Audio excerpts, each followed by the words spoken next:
આજે દેશ માટે એક કમનસીબ ઘટના ઘટી છે।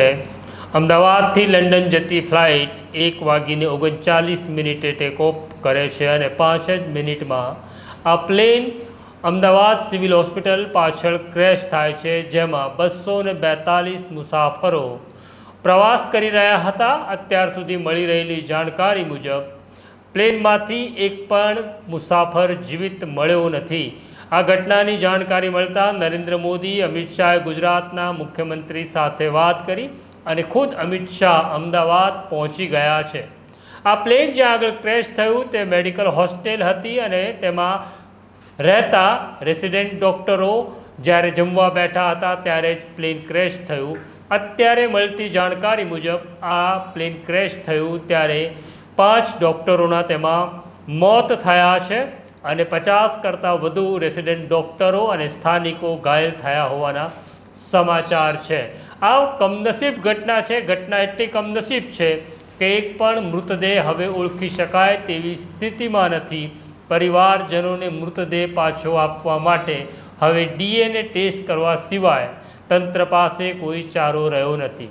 આ આખી ઘટનાનું રિપોર્ટિંગ કરનાર મારા સહયોગી જયંત દાફડાએ ગ્રાઉન્ડ રિપોર્ટિંગ કર્યું। ત્યાં તેણે શું જોયું, કેવો માહોલ હતો અને કેવી સ્થિતિ હતી, કેવી રીતના તંત્રએ બચાવના પ્રયાસ કર્યા તેની વિગતે વાત કરીશું। જયંત, આજે જે અમદાવાદના સિવિલ હોસ્પિટલ વિસ્તારમાં એટલે કે મેઘાણીનગર વિસ્તાર છે ત્યાં પ્લેન ક્રેશ થયું, બહુ કમનસીબ ઘટના છે, જેમાં 242 પ્રવાસીઓ તો માત્ર વિમાનમાં હતા।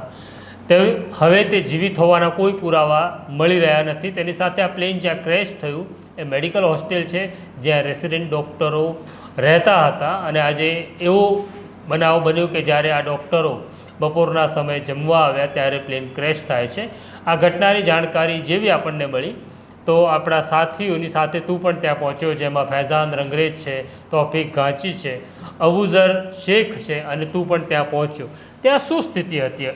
એટલે સૌથી પહેલાં તો આ જે પ્લેન ક્રેશ થયું એટલે ગંભીરતા સમજાઈ જ ગઈ હતી કે આ કેટલી મોટી દુર્ઘટના છે। જ્યારે ઘટના સ્થળ ઉપર પહોંચી રહ્યા હતા ત્યારે સતત રસ્તામાં જ અમને ફાયર બ્રિગેડ સતત જોવા મળતી હતી, પોલીસની ગાડીઓ, સુરક્ષા એજન્સીઓ, ચેતક કમાન્ડની ગાડીઓ, એટલે રસ્તા પર જતા હતા ત્યારે જ સમજાઈ ગયું, દૂરથી ધુમાડાના ગોટા દેખાઈ રહ્યા હતા।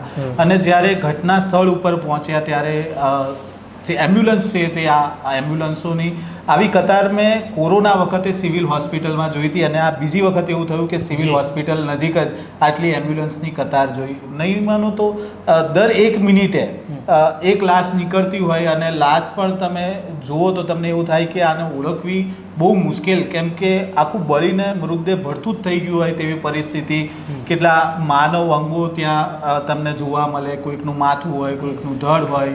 એટલું જ નહીં પરંતુ ત્યાં આસપાસ જે કૂતરા હતા એ લોકોના પણ મેં ત્યાં જોયા કે એ લોકોના પણ મોત થઈ ગયા છે। સાથે જ જે આ જગ્યા ઉપર જે જગ્યાએ બનાવ બન્યો છે તો જ્યારે પ્લેન ટેક ઓફ થયું અને એની થોડીક જ ક્ષણમાં પ્લેન ત્યાં ડાઉન થયું, એ જે જગ્યા હતી એ રેસિડેન્ટ્સ ડૉક્ટરો ત્યાં હોસ્ટેલમાં રહી છે અને બપોરનો સમય હોવાથી ત્યાં જે આ રેસિડેન્ટ્સ ડૉક્ટરો છે ત્યાં જમવા માટે આવ્યા હતા અને એ જ સમયે આ પ્લેન ક્રેશ થયું અને પ્લેનની અંદર જે વ્હાઇટ પેટ્રોલ જે આવે છે ખૂબ જ્વલનશીલ હોય છે, એટલે આ ટકરાવાની સાથે એટલો મોટો વિસ્ફોટ થયો કે જે પ્લેનમાં જે યાત્રીઓ જે હતા એ તો કોઈ બચ્યું જ નહીં, એ તો ભડતું જ થઈ ગયા, પરંતુ જે ત્યાં જે કેમ્પસમાં જે રેસિડેન્ટ્સ ડૉક્ટરો જે હતા એ તમામ 50 જેટલા લોકો છે તે ઘાયલ થયા છે ને એમાંથી 5 જે ડૉક્ટરો છે તેમના મોત થયા હોવાના અત્યારે સમાચાર મળી રહ્યા છે। પરંતુ જે ઘટના સ્થળ જ્યાંથી શરૂઆત થાય કે જે ઘટના છે ત્યાં જ સૌથી પહેલાં એક આડું પાટિયું પડ્યું હતું। એટલે મને એમ કે પોલીસે ત્યાંથી સામાન્ય વ્યક્તિને નહીં જવા માટે અવરોધ રાખ્યો હશે, પરંતુ ધ્યાનથી જોયું તો ખબર પડી કે ત્યાં જ સૌથી પહેલાં જ પ્લેનનું જે પાટિયું આવે છે પાંખ્યું એ જ ત્યાં સૌથી પહેલાં પડ્યું હતું। એટલે સ્થાનિકો સાથે પણ અમે જ્યારે વાતચીત કરી તો એમણે એવું કીધું કે જ્યારે પ્લેન હવામાં હતું ત્યારે જ એમાં આગ લાગી ગઈ હતી અને ત્યારબાદ આ પ્લેન અહીંયા પડ્યું હતું। ઓકે, તોફિક તું પછી આપણો રંગરેજ ત્યાં હતા, ત્યાં તમને સ્થાનિક લોકો પણ મળ્યા છે। હા, સ્થાનિક લોકોએ શું જોયું હતું? એટલે સ્થાનિક લોકો વાત કરવા કરતાં સ્થાનિક લોકો, મેં આજે સૌથી સારી વાત એ જોઈ કે જ્યારે શરૂઆતમાં અમે લોકો ત્યાં પહોંચ્યા ત્યારે ફાયર બ્રિગેડની ટીમો છે, પોલીસ છે, સુરક્ષા એજન્સીઓ ત્યાં તો પહોંચી ગઈ હતી, પરંતુ જે દુર્ઘટના છે એટલી મોટી હતી કે એમને પહોંચી વળવા માટે સ્થાનિક લોકોની પણ એટલી જ જરૂર હતી. એટલે સ્થાનિકોને પણ હાથના ગ્લોવ્સ, માસ્ક બધું આપી દેવામાં આવ્યું હતું, કારણ કે જે ધુમાડો આવી રહ્યો હતો ત્યાં તમે 5-10 મિનિટથી વધારે ઊભા રહી શકો તેવી પરિસ્થિતિ પણ ન હતી. એટલે સ્થાનિક લોકો પણ બધા આ કામગીરીમાં જોડાઈ ગયા હતા. જે મૃતદેહ હતા તેમને કાઢવાના કે એમ્બ્યુલન્સ સુધી બહાર પહોંચાડવાના. તો આ વખતે મેં જોયું કે સ્થાનિકો છે તે આમાં બહુ મદદ કરી રહ્યા હતા. પણ જે રેસિડેન્ટ ડૉક્ટરો હતા અને એમની સાથે જે બીજા ડૉક્ટરો છે જે બચી ગયા છે અથવા એમના સ્વજનો પણ કોઈ ત્યાં આવી પહોંચ્યા છે, એવા કોઈ લોકો સાથે તમારો પરિચય?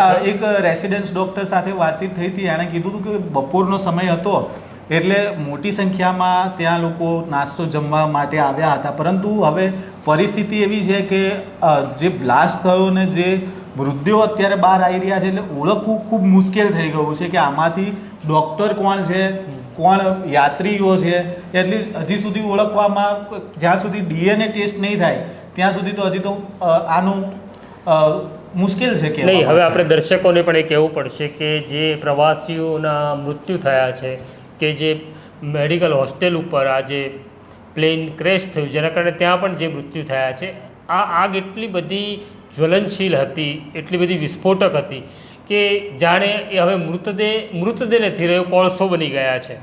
આ સ્થિતિમાં હવે ત્યાં લાશોના ઢગલા થઈ ગયા છે PM રૂમની અંદર. આ લાશોને ઓળખવી કેવી રીતના, કોણ કોનો માણસ છે, કોણ કોનું સ્વજન છે? આ બહુ કમનસીબ ઘટના છે, બહુ દર્દદાયક છે કે માણસ હવે પોતાના સ્વજનને ઓળખી શકે નહીં એવી સ્થિતિમાં થયું છે. એટલે અમદાવાદ સિવિલ તરફથી તાત્કાલિક એક જાહેરાત કરવામાં આવી છે કે જેણે પોતાના સ્વજન ગુમાવ્યા છે, એટલે એ પ્લેનમાં પ્રવાસી હોય કે પછી મેડિકલ હોસ્ટેલમાં રહેતા હોય, એ તમામે પોતાના પરિવારમાંથી, એટલે ખાસ કરી એમના દીકરા કે દીકરી, માતા કે પિતાએ પોતાનું બ્લડ સેમ્પલ આપવાનું છે, જેથી એમનો DNA અને જે મૃતદેહ મળ્યા છે એના DNA પણ લેવામાં આવશે. એટલે કોનો DNA મેચ થાય છે એ પ્રમાણે હવે ચહેરો જોઈને મૃતદેહ નહીં મળે, DNA જોઈને મૃતદેહ મળશે. આ બહુ જ કમનસીબ અને દર્દનાક ઘટના છે. જે ત્યાં આગળ પછી જે હોસ્ટેલમાં રહેતા હતા એના કોઈ સ્વજનો પહોંચી ગયા હતા કે એવું કંઈ થયું હતું? સ્વજનો તો હતા, પણ કેવું છે કે બચાવ કામગીરી ચાલી રહી હતી એટલે પોલીસ ત્યાં સુધી વધારે ભીડ ભેગી થવા નથી દેતી. હવે જ્યાં સુધી ઓફિશિયલી જાહેરાત નહીં થાય કે કોની ડેથ થઈ છે, કોની નથી થઈ, ત્યાં સુધી સ્વજનોએ તો રાહ જોવાની છે. સિવિલ હોસ્પિટલ ખાતે પણ એક વેઇટિંગ રૂમ છે તે બનાવી દેવામાં આવ્યું છે કે જે લોકોના સ્વજનો જે હતા, જે પ્લેનમાં હતા કે પછી ત્યાં રેસિડેન્સ ડૉક્ટર જે હતા, તો હવે બધાને રાહ જોવાની છે જ્યાં સુધી ઓફિશિયલી જાહેરાત નહીં થઈ જાય, કે ઓળખ નહીં થાય. કારણ કે હવે આમાં એવું છે કે મોટાભાગે એવું થતું હોય કે કોઈની ડેથ થતી હોય તો શરીરના નિશાન ઉપરથી આપણે ઓળખ થતી હોય કે કપડાં ઉપરથી થતી હોય, પણ આ કેસમાં એવું છે કે શરીરના કોઈ નિશાનમાંથી તો ઓળખ થઈ શકે કપડાં પણ રહ્યા નથી અને કપડાં પણ રહ્યા નથી. એટલે જ્યાં સુધી હવે DNA નો ટેસ્ટ પરિવારજનો સુધી નહીં પહોંચે ત્યાં સુધી તો કોઈ પરિવારજન એક્સેપ્ટ નથી કરવાનું કે કઈ રીતે એમનું કોઈ સ્વજન આમાં ગુમાવ્યું છે કે નથી ગુમાવ્યું. જયંત, મને બરાબર યાદ છે કે ઓક્ટોબર 1988માં આવ્યું જે પ્લેન ક્રેશ અમદાવાદમાં થયું હતું કોતરપુર વોટર વર્ક્સ ઉપર, અને ત્યારે 133-35 લોકોના નિધન થયા હતા. એના પછી આટલા વર્ષ પછી આ બીજી ઘટના છે. હવે આ જે ઘટના ઘટી એના પછી જે ફાયર બ્રિગેડ આવ્યું કે પોલીસ આવી કે બીજી પેરામિલિટરી ફોર્સ આવ્યું, હવે એમને આ પ્રકારના અકસ્માતને હેન્ડલ કરવાનો અનુભવ નહીં હોય મને એવું લાગે છે. હા, એટલે જ્યારે શરૂઆતમાં હું પહોંચ્યો ત્યારે ખાલી ફાયર બ્રિગેડ હતી, ત્યારે પેરામિલિટરી નથી પહોંચી, ફાયર બ્રિગેડ હતી, પરંતુ તેમની સાથે સ્થાનિકો. હવે સ્થાનિકોને પણ વધારે અનુભવ ન હોય કે બચાવ કામગીરી કઈ રીતે કરવાની, એટલે ફાયર બ્રિગેડના જે કર્મીઓ છે તે મૃતદેહને બહાર કાઢે, કાં તો ફાયર બ્રિગેડ તો જે બિલ્ડિંગમાં જે આગ લાગી હતી, જે પ્લેન ક્રેશ થયો અને જે વિસ્ફોટ થયો, એટલે એની ઉપર પાણી મારવામાં સતત બિઝી હતી. ત્યાં બાકી જે પોલીસ કર્મીઓ હતા, જે આ મૃતદેહ છે તેમને સ્ટ્રેચર ઉપર લાવતા હતા, અને પછી સ્થાનિકો પણ એમની મદદમાં જોડાઈ ગયા કે એમ્બ્યુલન્સ સુધી. એટલે સતત એમ્બ્યુલન્સ એક આવે એક જાય, એક આવે એક જાય, અને જે ફાયરની જે ગાડી હતી એમાં પણ એ રીતનું થતું હતું કે તમે એટલું બધું ફાસ્ટ ત્યાં ચાલે કે તમે ખાલી વિઝ્યુલાઇઝ થાય કે આ કેટલું ફટાફટ થઈ રહ્યું છે, કે માનવામાં ના આવે કે આટલા બધા ડેથ આ એક જગ્યા ઉપર થઈ ગયા છે. ત્યાં આગળ ઘણા બધા સ્થાનિક નેતાઓ રાજનેતાઓ પણ આવી ગયા હતા અને સારી વસ્તુ છે કે મદદ માટે આવ્યા હતા. કોંગ્રેસના પણ હતા, ભાજપના પણ હતા, ભાજપના શહેર પ્રમુખ આવી ગયા હતા, ધારાસભ્ય હતા જે અમદાવાદના છે એ લોકો પણ આવી ગયા હતા, કોંગ્રેસમાંથી નેતાઓ કેટલાક ત્યાં આવી ગયા. હિંમતસિંહ પટેલને પણ મેં જોયા, પછી કૌશિક જૈનને પણ મેં જોયા, પછી જ્યારે રામમોહન નાયડુ આવ્યા આપણા એવિએશન મિનિસ્ટર, ત્યારે મેં જોયું કે જગદીશ પંચાલ પણ ત્યાં પહોંચી ગયા હતા. અને હવે અમિત શાહ પણ અમદાવાદ ઉતરી ગયા છે ને અમદાવાદથી તે હવે સર્કિટ હાઉસમાં થઈ સીએમ સાથે મિટિંગ કરી, એ પણ સિવિલ આવવાના છે. આ દરમિયાન કોઈ રાજનેતાઓ સાથે જ કઈ વાત થઈ હોય? રાજનેતા આમાં એક ખાસ વાત એવી, જ્યારે આ દુર્ઘટનાની વાત આવી ત્યારથી એક સતત ચર્ચા એવી હતી કે વિજય રૂપાણીનું નિધન થયું છે આની અંદર, એવી વાતો ચાલુ હતી અને સોશિયલ મીડિયા પર એવા ટિકિટ્સ પણ સામે આવી રહ્યા. પરંતુ રાજકોટથી સતત એવા સમાચાર પણ સામે આવ્યા કે જ્યાં વિજય રૂપાણી રહે છે ત્યાંના જે સોસાયટીના રહીશો છે તે ભગવાન આગળ પ્રાર્થના કરી રહ્યા છે, એના સ્વજનો રડી રહ્યા છે. બીજી બાજુ ભાજપના એક બે નેતા હતા, એમને કેવું હતું કે આજે વિજય રૂપાણી છે તે લંડન જવાના હતા, પરંતુ આ ફ્લાઇટમાં એમણે હતા કે નહીં એ હજી સુધી કોઈ જગ્યાએ કન્ફર્મ નથી થઈ રહ્યું. એટલે ભાજપના નેતાઓ પણ આ બાબતે પણ હવે સ્પષ્ટ એટલા માટે થઈ ગયું છે કે જો વિજય રૂપાણી આ ફ્લાઇટમાં ન હોત તો વિજય રૂપાણી પોતે જ સામે આવ્યા હોત, એમણે કહ્યું હોત અથવા એમના પરિવારે કહ્યું હોત. પણ હવે આપણી પાસે એમની ટિકિટ પણ આવી છે, જેમાં વિજય રૂપાણી 12 નંબરની બિઝનેસ ક્લાસની સીટ ઉપર ટ્રાવેલ, ફોટો પણ આવ્યો, ફોટો પણ આવી ગયો છે. હવે તું જ્યારે નીકળ્યો ત્યારે કોઈ સ્વજનો ડીએનએ ટેસ્ટ માટે આવ્યા હતા કે નહોતા આવ્યા? ના, ત્યાં સુધી તો આવ્યા જ નહોતા, કારણ કે આ જે યાત્રીઓ હતા તે આ જે વિમાન હતું તે લંડન જઈ રહ્યું હતું. ગુજરાતમાંથી પણ જુદા જુદા આપણે જિલ્લાઓના જે હતા યાત્રીઓ આની અંદર સવાર હતા, કોઈ સુરતનું હતું, કોઈ વિદેશી મુસાફરો પણ હતા. અને આ ઘટના જ્યારે ઘટી એના અડધો એક કલાકની અંદર આપણે ત્યાં સ્પોટ ઉપર પહોંચી ગયા હતા. એટલે ત્યાં સુધીમાં કોઈ એવા પેસેન્જરના ફેમિલીવાળા ત્યાં નહોતા પહોંચ્યા. પણ જયંત, એક એવી તસવીર પણ સામે આવી છે કે પ્લેનનો જે પાછળનો ભાગ છે એ પાછળનો ભાગ એક ઇમારતમાં અટવાયેલો છે. એ કેવી રીતના અટવાઈ ગયો ત્યાં? એટલે આમાં જ્યારે પ્લેન ટેક ઓફ થયું અને જે ઉડાન ભરવાનું શરૂ થયું ને, એવું કંઈક ટેકનિકલ ખામી અંદર સર્જાઈ હશે. સ્થાનિકો તો એવું કહેતા હતા કે પ્લેન હવામાં હતું ત્યારે જ એમાં આગ લાગી ગઈ હતી, અને એ જ્યારે પડવાની શરૂઆત થઈ એટલે સીધું એ બિલ્ડિંગ ઉપર જ આવીને પડ્યું. એના કારણે એ છત ઉપર પડ્યું, એટલે પાછળનો જે ભાગ છે એ ત્યાં જ આવીને અટવાઈ ગયો. અને જે એના પાંખિયા હતા, મેં તમને કહ્યું કે શરૂઆતમાં ત્યાં નીચે પડી ગયું હતું, અને એ પાંખ્યું જે હતું જ્યારે શરૂઆતમાં અમે ત્યાં પહોંચ્યા એની નીચેથી પણ એક મૃતદેહ નીકળતા મેં જોયો. ઓકે, જે આ જે હોસ્ટેલનો ભાગ તે જોયો છે, ત્યાં આગળ ખુલ્લું મેદાન કેવું કંઈ છે?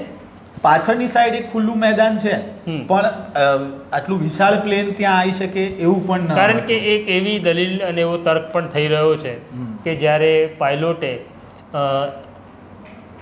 ટાવરને એટીસીને મેસેજ મોકલ્યો કે હવે અમે ભયજનક સ્થિતિમાં આવી ગયા છીએ, અને પછી આ ઘટના ઘટે છે, એટલે એક એવો તર્ક ચાલી રહ્યો છે.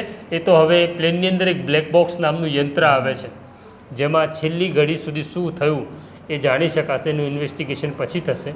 પણ એક એવો તર્ક ચાલી રહ્યો છે કે જ્યારે પાયલોટને ખબર પડી કે હવે પ્લેન એના નિયંત્રણ બહાર જઈ રહ્યું છે, ત્યારે એ નજીકમાં કોઈ મેદાન શોધી રહ્યો હતો કે જે મેદાનમાં એ લેન્ડ કરી શકે. ભલે ક્રેશ થાત પણ મેદાનમાં લેન્ડ કરવાની એની તાલીમ પણ હોય છે. એટલે એવો તર્ક છે કે એ નજીકમાં આવેલા આ મેદાન પર એ લેન્ડ કરવા ગયો ને એનાથી લેન્ડ શક્ય ન બન્યું, એટલે બિલ્ડિંગ ઉપર પડ્યું. બાજુમાં મેદાન જેવું છે, પણ ત્યાં આટલું પ્લેન, કેમ કે પ્લેનને લેન્ડ કરવા માટે પણ થોડું લાંબુ મેદાન જોઈએ, એકદમથી ઊભું રહી શકે નહીં પ્લેન. પણ એટલું બી વિશાળ મેદાન નહોતું કે જ્યાં પ્લેનને રનવે મળી શકે ઉતરવા માટે અને ત્યાં લેન્ડિંગ કરી શકે. અને બીજી એક વાત એવી પણ સામે આવી છે કે જ્યારે પ્લેન ક્રેશ થવાનું હતું એના થોડા ક્ષણ પહેલાં જે એનો પાયલોટ હતો તે એક્ઝિટ પ્લેનમાંથી કરી ચૂક્યો છે. જોકે આ વાત છે હજી આનું કોઈ કન્ફર્મેશન હજી આપણને મળ્યું નથી. નહીં, આની અંદર તો એક્ઝિટ શક્ય હોતી નથી, કારણ કે આ ફાઇટર પ્લેન નથી. ફાઇટર પ્લેનમાં ઇન્જેક્ટ થાય સીટ, તો એ સીટ સાથે ડ્રાઈવર બહાર નીકળી શકે, પણ આ પેસેન્જર પ્લેન છે, એમાં ઇન્જેક્ટ નથી થઈ શકતો પાયલોટ. એટલે આ તો ઘણી બધી ચર્ચાઓ લોકો કરતા રહેશે. તો આ હતા મારા સહયોગી જયંત દાફડા, જેમણે ઘટના સ્થળે તરત પહોંચીને જે કંઈ જોયું તે તમારી સામે મૂક્યું છે. હજી અમારી ટીમ ઘટના સ્થળ ઉપર સિવિલ હોસ્પિટલમાં કામ કરી રહી છે, લોકોને મળી રહી છે, લોકોની વેદના સમજવાનો પ્રયત્ન કરી રહી છે, હવે શું થશે તે જાણવાનો પ્રયત્ન કરી રહી છે. કેન્દ્રીય ગૃહમંત્રી અમિત શાહ પણ ત્યાં પહોંચ્યા છે. જો કોઈ નવી જાહેરાત થાય તો તેનાથી પણ તમને વાકેફ કરતા રહીશું.